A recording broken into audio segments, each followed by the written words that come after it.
जय हिंद फ्रेंड्स, मेरा नाम अजीत सिंह है और आप मेरा ये यूट्यूब चैनल देख रहे हैं ताकि खरी खरी।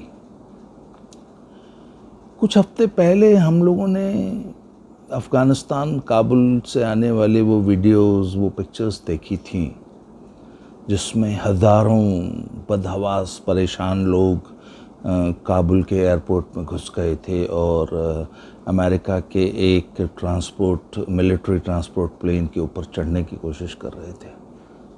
उसके बाद उसी शाम को पूरी दुनिया में वो वीडियोस तैरने लगीं जिसमें हमने देखा कि कुछ लोग उस उड़ते हवाई जहाज़ से नीचे गिर रहे हैं। हमने वो वीडियोस देखी और हमारे लिए वो कहानी उसी दिन वहाँ ख़त्म हो गई। उसके बाद वो वीडियो पुराना हो गया और उसके बाद शायद लोगों ने उसके बारे में सोचना बंद कर दिया। पर मुझे ना बड़ा कौतूहल था कि कौन थे यार वो लोग जो इस तरह से एक हवाई जहाज़, उड़ते हुए हवाई जहाज़ से चिपक के अफ़गानिस्तान से भाग जाना चाहते थे। तो मैं बहुत दिनों से ना इस पे सर्च कर रहा था कि कुछ तो आज मुझे एक आर्टिकल मिल गया ये वॉल स्ट्रीट जर्नल में। तो साहब, वो जो मैंने कहानी पढ़ी आज और मतलब उस ट्रेजेडी, वो जो ह्यूमन ट्रेजेडी है, उसको हम लोग यहाँ हिंदुस्तान में बैठ के या जो लोग बाहर बैठे हैं अफ़गानिस्तान या काबुल से, वो उस ट्रेजेडी को, उस भावना को आई थिंक हम लोगों के लिए समझना इम्पॉसिबल है, क्योंकि हम लोग उस दौर से कभी गुजरे नहीं।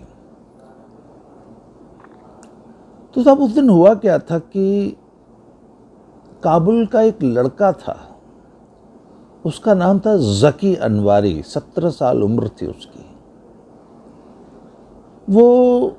उसके फादर एक रिटायर्ड बिजनेसमैन थे, अच्छे प्रोग्रेसिव आदमी थे। उन्होंने अपने बच्चे को किसी मदरसे में नहीं भेजा पढ़ने के लिए, तो वहाँ के प्रेसिडेंशियल, काबुल में जो प्रेसिडेंशियल पैलेस, उसके बगल में एक स्कूल है, उसका नाम है फ्रेंच हाई स्कूल। और उस वक्त वो काबुल का सबसे अच्छा स्कूल था, सबसे अच्छी एजुकेशन पॉसिबल थी वहाँ। उसके फादर ने वहाँ उसको पढ़ने भेजा। तो वहाँ पे एक जो उनका जो फिज़िकल एजुकेशन टीचर थे, ही वॉज अ फुटबॉलर। तो उन्होंने ज़की अनवारी को फ़ुटबॉल खेलना का शौक़ पैदा कर दिया। तो ज़की साहब फुटबॉल खेलता था और उसको, वो फुटबॉल का दीवाना था, उसको पैशन था फुटबॉल का। और जो थोड़ा बहुत उसके स्पोर्ट्स टीचर ने उसको फुटबॉल सिखा पाया, उसके बाद ही टुक टू यूट्यूब पे वो मैसी का दीवाना था और वो मैसी को दिन रात फुटबॉल खेलते हुए देखता था, मैसी की ट्रेनिंग की वीडियोस देखता था। और उसने मैसी की वीडियोस यूट्यूब पे देख देख के फ़ुटबॉल खेलना सीखा। और फुटबॉल का उसका इतना ज़बरदस्त उस बच्चे को शौक़ था कि वो देखते देखते बाय द टाइम ही वो 16, वो अफ़गानिस्तान की नेशनल टीम में, बच्चों की जो नेशनल टीम थी, उसका वो प्लेयर बन चुका था। और उसके फ्रेंड्स बताते हैं कि एक दिन वो आया स्कूल में और ही वॉज सो हैप्पी, और उसने अपने बैग से ना उस नेशनल टीम की जर्सी निकाली रेड कलर की, और उस पर 10 नंबर लिखा था। तो वो 10 नंबर जर्सी जो है, वो फुटबॉल में या कुछ गेम्स में बहुत ही कोवेटेड चीज़ होती है, बड़ी इंपॉर्टेंट जर्सी मानी जाती है। और ये 10 नंबर जर्सी ही मैराडोना, पेले और मैसी जैसे प्लेयर्स 10 नंबर जर्सी पहनते हैं।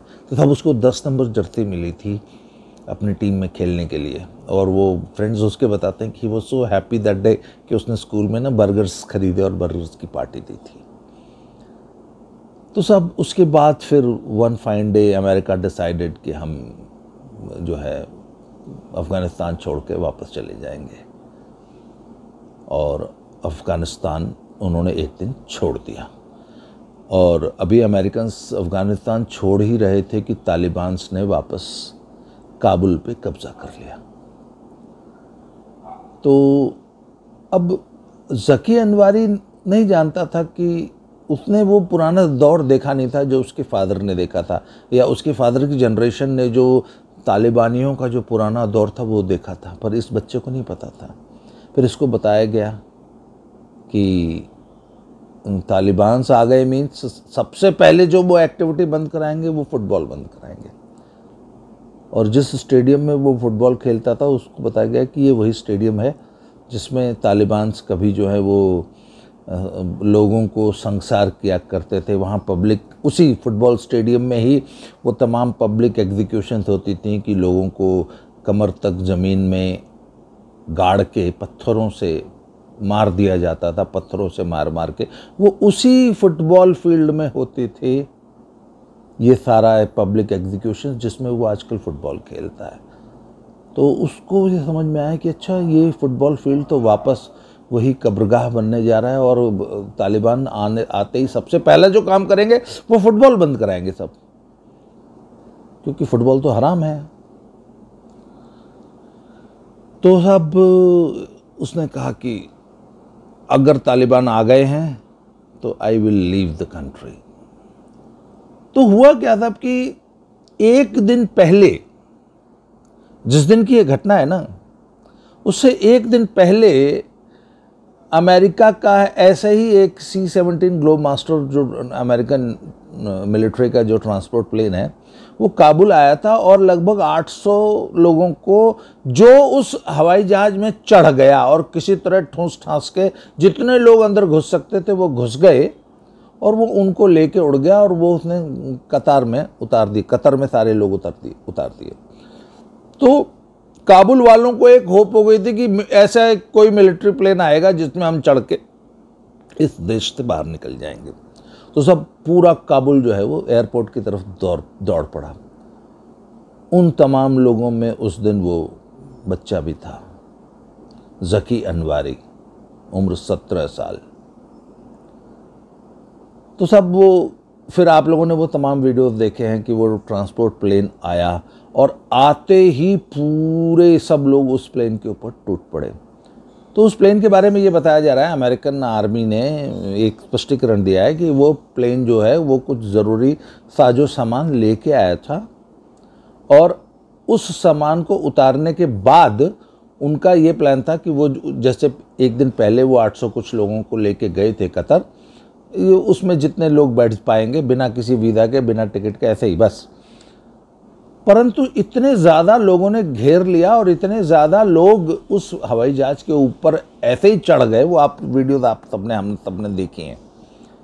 तो अमेरिकन जो क्रू था उस हवाई जहाज़ का, दे डिसाइडेड कि now it's a very risky situation and we are at grave risk. हमारा पूरा क्रू भी, हमारा प्लेन भी, हमारा कार्गो सब कुछ जो है, और we should leave this airport immediately. उन्होंने अपने हाई कमांड से जो है परमिशन ली, उन्होंने कहा कि okay take off.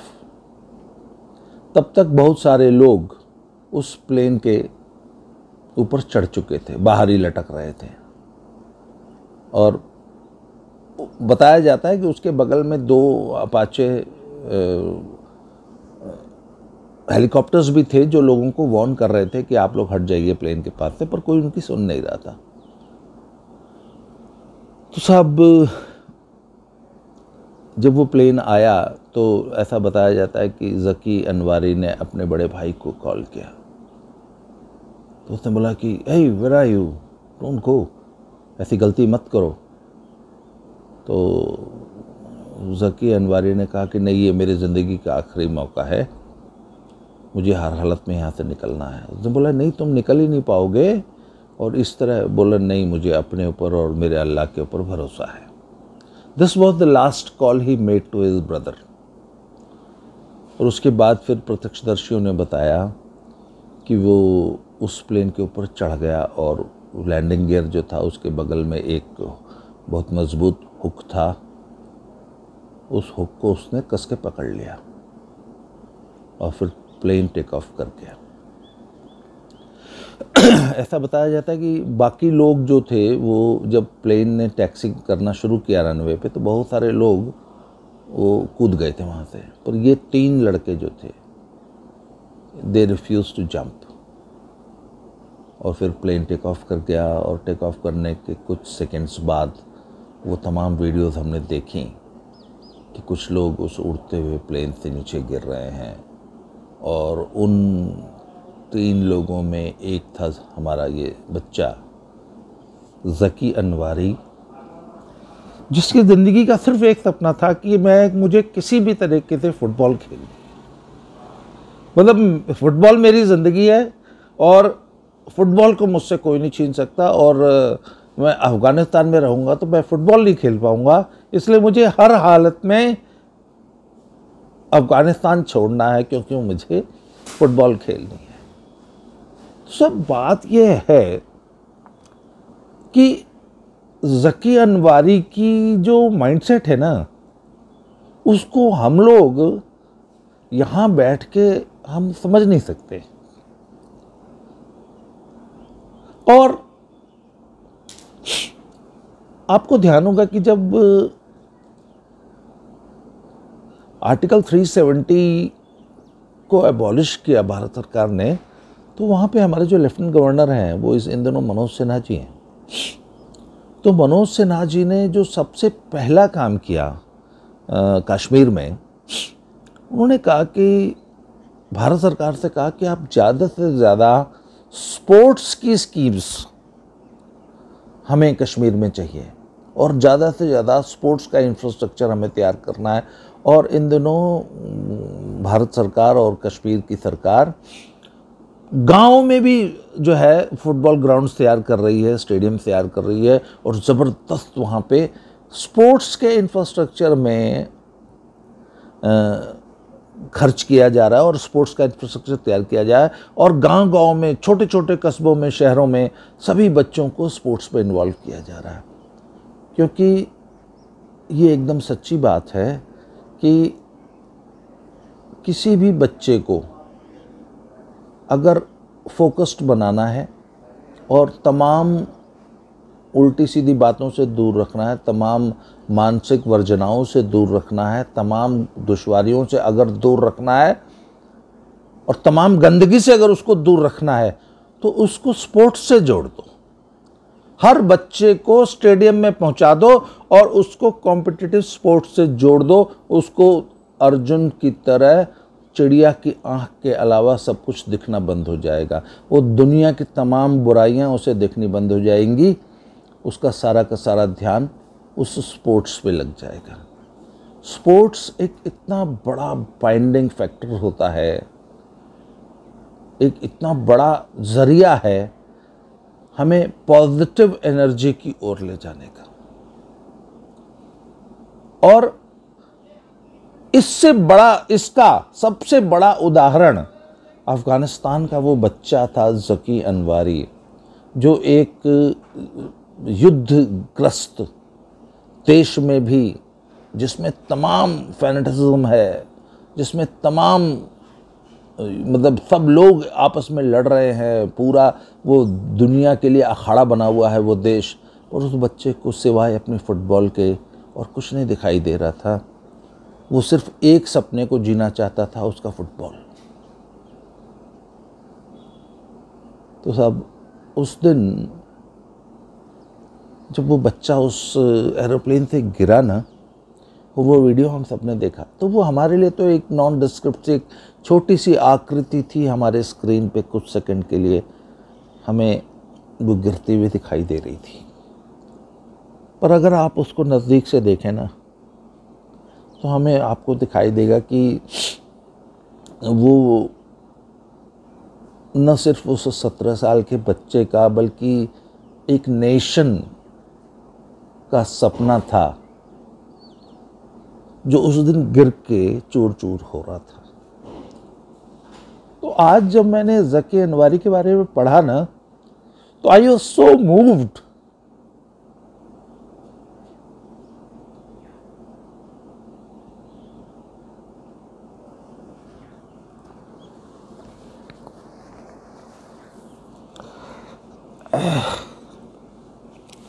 I am sorry.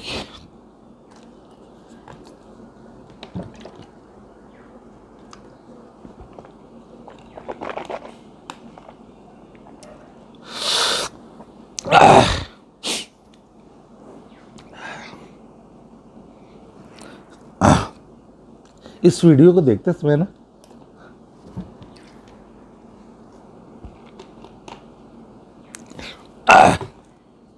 आपके घर में अगर कोई 17 साल का बच्चा है ना, पहले उसकी तरफ देखो,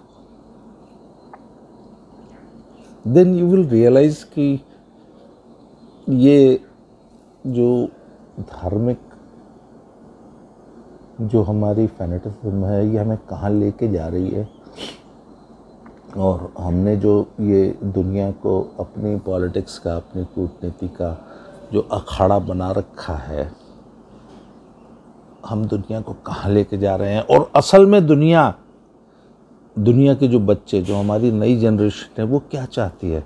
हमारी नई जनरेशन इन पचड़ों में नहीं फंसना चाहती, पर हमने अपने स्वार्थ के लिए अपनी नई जनरेशन को इस पूरे जंजाल में फंसा दिया है। तो अब now I think this is the right time कि we should ponder on this situation, and हमें आत्म निरीक्षण की ज़रूरत है, as a family, as a society, as a nation, and as a human being. एक मतलब पूरी ह्यूमैनिटी को ये सोचने की ज़रूरत है कि हम कहाँ जा रहे हैं, और हम अपने स्वार्थ के लिए, अपनी गलतियों से हम कितने ज़की अनवारी और कितने ज़की अनवारियों के हम सपनों को मार रहे हैं, हम और आगे मारते रहेंगे। इससे ज़्यादा मेरे पास आज कुछ कहने के लिए है नहीं। इस वीडियो के ज़रिए I pay a tribute to Zaki Anwari, his zeal, उसका जो सपना था, उसकी जो जिजीविशा थी एक बेहतर इंसान बनने की, एक अच्छा खिलाड़ी बनने की, एक बहुत अच्छा फुटबॉलर बनने की, उस जिजीविशा को हम ये एक श्रद्धांजलि अर्पित कर रहे हैं अपने इस वीडियो के माध्यम से। आई एम सॉरी, मैं थोड़ा सा आज इमोशनल हो गया। बहुत जल्दी अगली वीडियो में फिर से मिलते हैं। Thank you.